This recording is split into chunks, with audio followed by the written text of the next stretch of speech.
Anchor స్వేచ్ఛ చావుకి కారణం పూర్ణచందరే.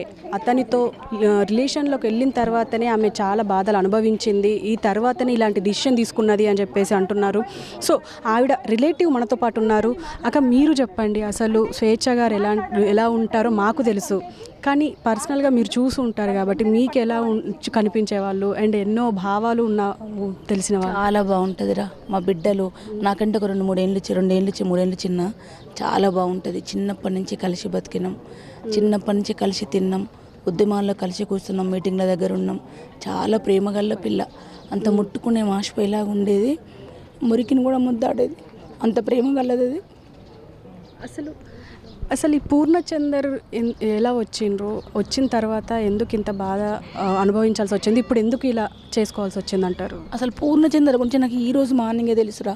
నైట్ హ్యాంగింగ్ తర్వాత పూర్ణ అని ఒక రిపోర్టర్తో ఉంటుందని విన్నా ఇంట్లో, కానీ నాకు తెలియదు. ఈ పొద్దున ఎవరు పూర్ణాన్ని ఎంక్వైరీ చేస్తే ఈ పూర్ణ అని తెలిసింది. ఇప్పుడు చిన్న చిన్న షార్ట్ ఫిలింలు తీస్తాడు, ప్రైవేట్ ప్రోగ్రాంలు తీస్తాడు, చాలా పెద్దవాళ్ళ దాంట్లో పనిచేస్తాడు, టీ న్యూస్లో పనిచేసిండు. ఏ టీ న్యూస్లో అయితే ఆయన దాంట్లో ఆయన స్థాయి ఏందో కానీ మొత్తం టీ న్యూస్ను మెయింటైన్ చేసేంత ఉంటుండప్పుడు మనం ఎవరు పని వాళ్ళు చేసుకుంటారు, ఎవరు ఆ మేనేజర్లు ఎవరేమో చెప్తారో మన తెలియదు, అట్లా అనుకునేటోళ్ళం. దాని తర్వాత ఒక 2-3 అమ్మాయిలు వేధించి వాళ్ళతో స్పెండ్ చేసిండు. వాళ్ళు కొట్లాడి తిరగబడి రాయితో చంపేంత జస్ట్ మిస్ అయ్యిండు. వాడు ఆ రోజే చచ్చిపోయి ఉంటే ఈరోజు స్వేచ్ఛ బతికేది.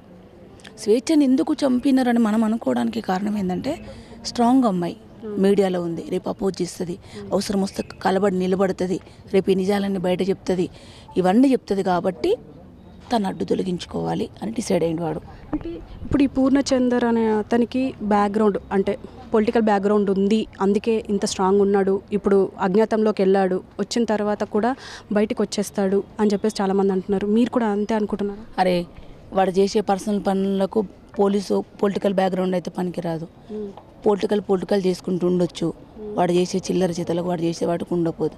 ఒకళ్ళు ఉంటే వాళ్ళు కూడా శిక్ష అనుభవిస్తారు, అంతే కదా. ఇప్పుడు పోస్ట్ మార్టం రిపోర్ట్ మంచిగా వచ్చి అంటే అసలు ఏం జరిగింది అంటే మనకేమో అనుమానం ఉంది, అతను చంపేసి వెళ్ళారా అని చెప్పేసి. ఆయన 5 నిమిషాల ముందు అతను ఉన్నారు, తర్వాతనే వెళ్ళిపోయారు అని అంటున్నారు. అసలు ఏం జరిగి ఉండొచ్చు అంటే మీరు మాట్లాడారు కదా. నాకు తెలిసినంత వరకు ఆమె చనిపోయినా వాడే కారణం, వాడు చంపినా వాడే కారణం. ఎందుకంటే 4.5 years తోటి వైఫ్ అండ్ హస్బెండ్ లాగా బతుకుతున్నారు. మీకు బతికే స్వేచ్ఛ ఉన్నది, నచ్చిన వాళ్ళతో బతుకుతున్నారు. నీకు నచ్చకపోతే వెళ్ళిపో. నువ్వు తనేమైనా తప్పు చేస్తే పేరెంట్స్ చెప్పు, లేదు నేను ఉండలేను, ఉన్న రోజులు ఉన్నా అని చెప్పు. చంపే హక్కు కొట్లాటైనా చెప్పొచ్చు, ఎందుకంటే పేరెంట్స్ లేకుండా నీతో ఉంటుంది ఒక అమ్మాయి. రేపు ఏదొచ్చినా నీకు వస్తుందని తెలుసు కదా, అంత బుద్ధిమంతుని అయితే నువ్వు అది కూడా చెప్పలేవు. లేదు నీతో 4 సంవత్సరాలు స్పెండ్ చేసిన అమ్మాయి చనిపోయింది, శవమై వచ్చింది, నువ్వు వచ్చి ఉండాలి. నీకు ధైర్యం ఉంటే నువ్వు వచ్చిండు, నువ్వేం చేయకపోతే వచ్చి ఉండు, సమాధానం చెప్పు. ఈ మీడియాలోనే నువ్వు పనిచేసిన మీడియాలోనే, స్వేచ్ఛ పనిచేసిన మీడియాలోనే ఈ ప్రపంచానికి సమాజానికి సమాధానం చెప్పు. నువ్వు వచ్చి నువ్వు ఏ తప్పు చేయలేకపోతే. ఖచ్చితంగా నువ్వు చంపినా కాబట్టి దాక్కున్నావు. ఒకవేళ ఈ దగ్గరకు వస్తే థ్రెటన్ ఉందంటే స్టేషన్కి రావచ్చు అమ్మ. ఆడికొచ్చి నేను ఏ తప్పు చేయలేదండి, నా మీద ఇట్లా వస్తున్నది, నేను అమ్మాయితో నిజాయితీగా 4 ఏళ్ళు కలిసి బతికిన, ఏ తప్పు చేయలేని చెప్పాడు. దొంగ, రోడ్ సైడ్ రోమియో. చూడడానికి మాత్రం చాలా స్మార్ట్గా కనిపిస్తాడు, అబ్బో డీసెంట్గా కనిపిస్తాడు, ఏం చేయలేదన్నట్టు. మీరు అంటారు కదా 4 రోజుల కింద ఫోటోలు నవ్వుకుంటున్నారని. అందరం ఆడపిల్లలం, కడుపులో ఉన్నాము, గుండె మీద చేసుకొని చెప్పారు. ఎవ్వరికి బాధ లేని వాళ్ళు ఉంటారా? నవ్వుతూనే ఉంటాం సమాజంలో. మన స్వేచ్ఛ కూడా నవ్వుతూనే ఉన్నది, నవ్వుతూనే చనిపోయింది అది. దాని మరణానికి పనిష్మెంట్ అనేది వేరే వాళ్ళకి కావాలని కోరుకుంటాం. ఖచ్చితంగా.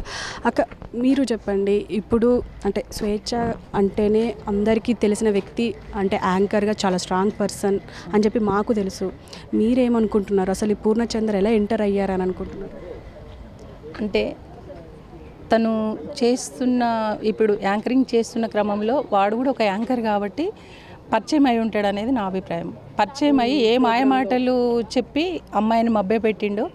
అయితే అప్పటికీ కూడా నాకు తెలిసింది ఏంటంటే, ఆమె ఫస్ట్ భార్య ఉన్నది కదా పూర్ణకి, ఆమెకి విడాకులు ఇచ్చి ఈమెను చేసుకుంటా అని కూడా చెప్పిండంట.